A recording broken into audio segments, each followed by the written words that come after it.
Okay, so I was thinking about getting the ThinkPad X1 Carbon Gen 13, but I was not sure.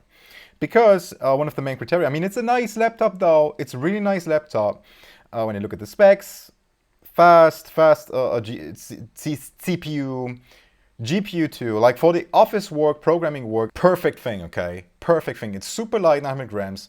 But the only thing was I was not quite sure, because the internet was also not sure, if the ThinkPad X1 Carbon Gen 13 can run Linux. Because since, yeah, the latest Copilot and was that recall, all the madness that's going on with Microsoft, the Windows, I didn't want to do this anymore, and I moved last year everything to Linux, and I just don't want to use Windows anymore. Of course, I mean, there's some cases where I have to.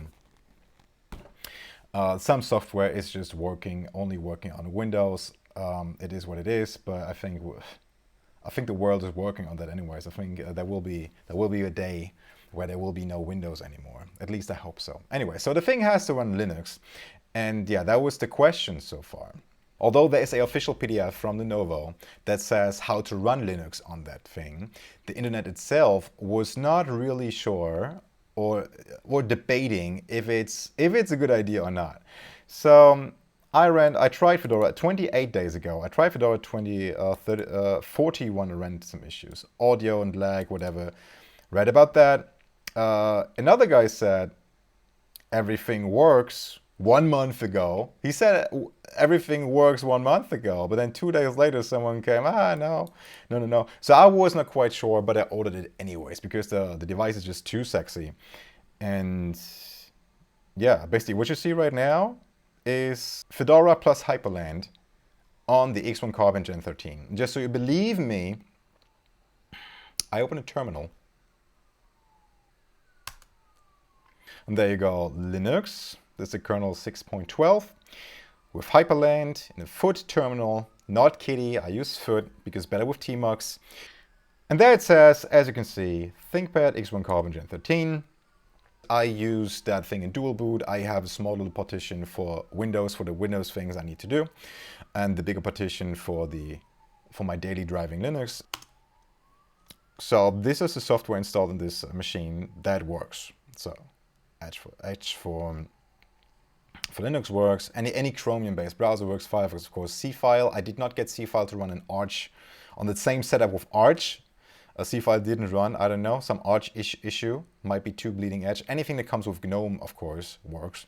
OBS Studio works. So some of these are installed with RPM packages. Some are installed with the DNF default installer, and some come with Flatpak. Okay, so just as a basic overview, what else do we have? NeoVim, of course, Flameshot.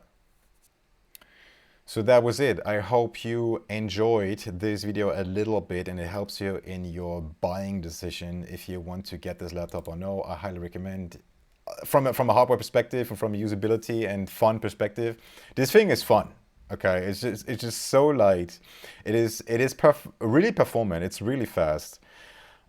The 120 Hertz screen, super nice. It's just so much fun compared to my X1 Carbon, X1 Extreme, my 4-year-old X1 Extreme with a 60 Hertz. It has an OLED display, which is really nice, 4K OLED, but it has 60 Hertz, and it is a difference. This alone is a huge difference. Again, everything works. The camera works. I can only say good things about this thing so far. I might do another video once I have it running for 6 months or longer, a little bit long-term video. But yeah, definitely recommend. Linux works. Wish you all a great day. Bye-bye.